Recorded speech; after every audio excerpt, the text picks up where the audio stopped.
Hello there, David Risley here with the Blog Marketing Academy at blogmarketingacademy.com. And today here on Coffee Break, we're going to continue with our list building challenge, stepping into number 4. Okay. Now, let's start off with a little basic carpentry here. Bear with me. If you've ever put together a piece of furniture or something like that, you've probably had to tighten or loosen a few screws in your time, okay? And you've got a couple different ways to do that. One is that you could use a screwdriver. The other is that you could use a electric drill with a screw bit on the end of it, okay? Now, you probably know that, when you're sitting there tightening that screw with your hands with the manual screwdriver, that doing that repetitively over and over as you put together a piece of furniture or something, it goes really slow. It'll start to hurt your hands after a while, versus the other way where you can just sit there and put that drill pit on there and just, and that thing tightens up in a couple of seconds. So you've got the express route, which is the electric drill, and you've got the manual route, which is just slower, but it will get the job done. Now, I say that to you as an analogy for building your email list, because we have a couple of different tools that we should be using to build up our email list. One is the standard opt-in form that's on your blog, and the other is a dedicated squeeze page. Okay? Now, in case you're wondering, there are some fairly typical opt-in rates that you might see on various types of forms. When you have the typical blog sidebar opt-in form, that everybody's got essentially, you're going to get pretty low conversion rates. Typically, in my experience, we're talking 1% to 2%. Okay, sometimes not even that high. Sometimes it's just embarrassingly low. Now, if you upgrade to a contextual opt-in form, in other words, a content upgrade inside of your actual blog content, then you're definitely going to bump that conversion rate up. And on the average, I find that these things will convert from about 5% up to about 12%. I've had some of them go as high as 30%, but usually that doesn't hold out and it will settle back down again. But it does happen. All said and done, though, these content upgrades definitely convert better than anything you'll stuff into your sidebar. Now, all that said, let's look at the dedicated squeeze page. That squeeze page typically will convert anywhere from about 30% up to about 50%. Sometimes even higher than that. I've got one right now which seems to be converting at about 88%. But again, it's probably going to even out and not stick there at 88%. I have found that on the average, in the 50s is a pretty good rough average. So that's 50%, which is already about 5 times higher than your typical content upgrade. All right. So why is this? Well, the answer is pretty simple. A landing page or a dedicated squeeze page has a couple of things going for it. One is that there's absolutely intent. Okay, there is user intent.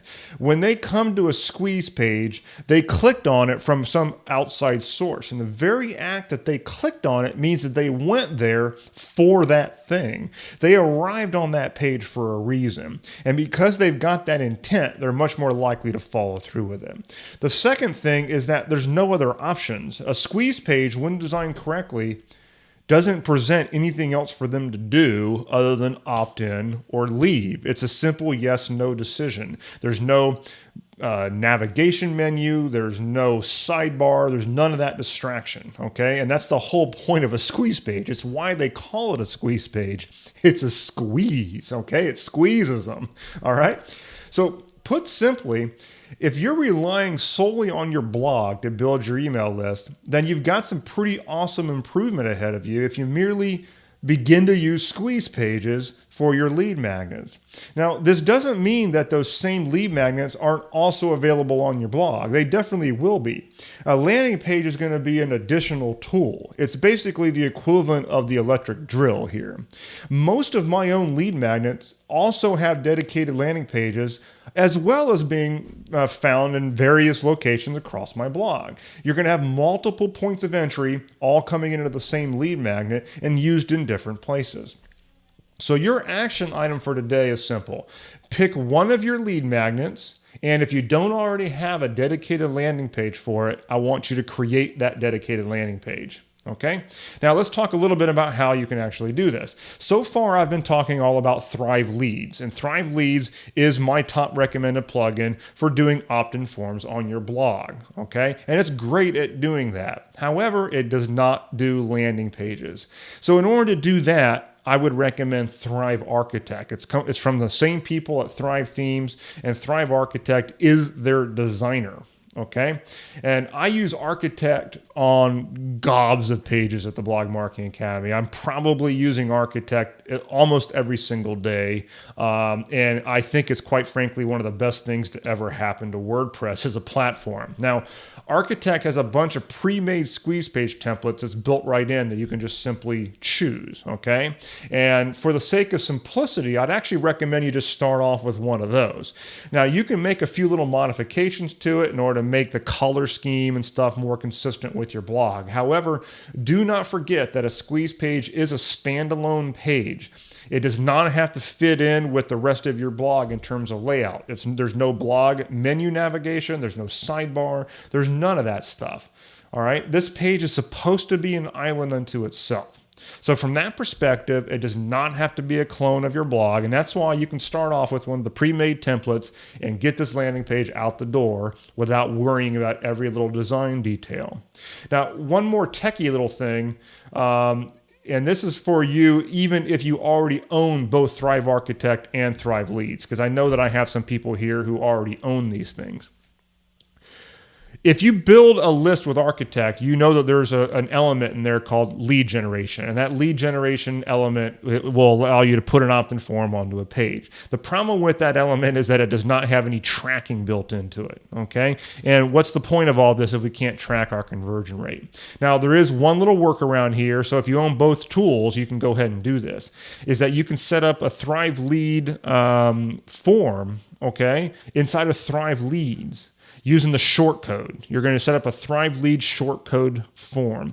You design the opt-in form, but you keep it really, really basic because you know that opt-in form is just going to appear inside of a dedicated landing page. And then inside of Architect, on that section of your landing page where you want the opt-in form itself to be, instead of using the lead generation element, you use the Thrive Leads shortcode element, okay? And this way you will actually be able to track the conversion rate on your landing page using Thrive Leads, whereas Architect just isn't really designed to do that, okay? So a little hack there for you. It'll also keep you from having to dive into all the funnel tracking and all that stuff with Google Analytics because that can get a little bit geeky. I think what I just showed you will be a heck of a lot simpler. Plus, it'll allow you to track all your conversion rates for all of your landing pages on one single screen, which is easy for all of us. Okay. Now, if you don't own these tools already and you want to look into getting them, they are offered by Thrive Themes, but I would recommend that you actually pick up their Thrive membership, and the link to that will be found here in the show notes.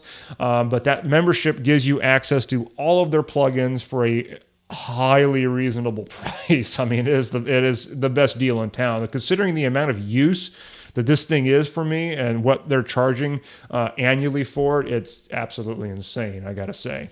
All right, so that's enough for today. Your mission today is to make a landing page for one of your lead magnets. The conversion rates for even a stupid landing page, it's not even that good, is probably going to surpass what you can get on your blog, okay? Now, of course, all this brings up that question, though. How do you actually get traffic to your landing page? If it's not showing up on your blog, it's not showing up in your navigation, how are people going to get there? Have some patience, all right? We're going to get to that in the next episode here, and I'll see you then.